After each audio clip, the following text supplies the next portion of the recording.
What is it that makes a virus successful? That's the million-dollar question we're faced with today during the current coronavirus-caused pandemic.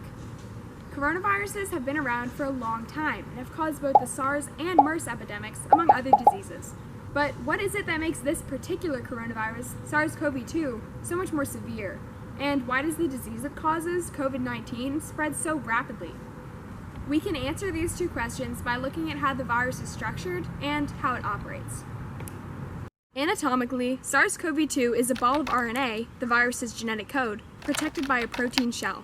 It's covered with crown-like spikes that are encased in a layer of fat. These spikes stick to a receptor protein called ACE2 in order to enter a cell. They do this through a process called receptor-mediated fusion. All coronavirus spikes are formed from two connected halves, and the spike only works when these halves are separated. On SARS-CoV-2, the spikes are easily divided by an enzyme called furin. Once the inside of each half is exposed, fusion peptides, or small chains of amino acids, are prompted to fuse the virus's spikes to the cell membrane. Then, ACE2 acts as a cellular door that allows the virus's RNA to enter the cell. Unfortunately for us, though, furin is everywhere in our bodies, and this allows SARS-CoV-2 to infect many cells very easily. Think of this entire process as a cellular hijacking. The virus sneaks in by tricking the ACE2 protein and then forces the cell's replication machinery to start reproducing the virus's RNA. The cell goes out of business or dies because it can't carry out its normal functions, and the virus is able to replicate and then hijack more cells. SARS-CoV-2 also seems to operate with more advantages than other viruses. First, it can infect both the upper and lower airways, which is a dangerous combination because this means it can spread quickly and be severe.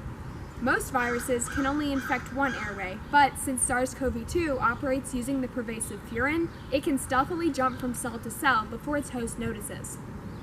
Another thing this virus does that increases its severity is elicit cytokine storms. Cytokines are biological chemicals that signal an immune response, and they are helpful in moderation. But during these storms, they provoke the immune system too much, which damages the body more than the virus itself. Imagine this hyperactive response as what would happen if your foot got glued to the gas pedal.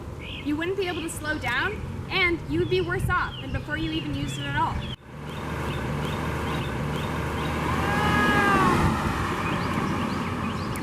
So, SARS-CoV-2 seems to have the perfect selection of features, but by learning about the characteristics of this virus that are most important in establishing human connection, scientists can design drugs that target them and prevent their activity, effectively stopping the hijacking process.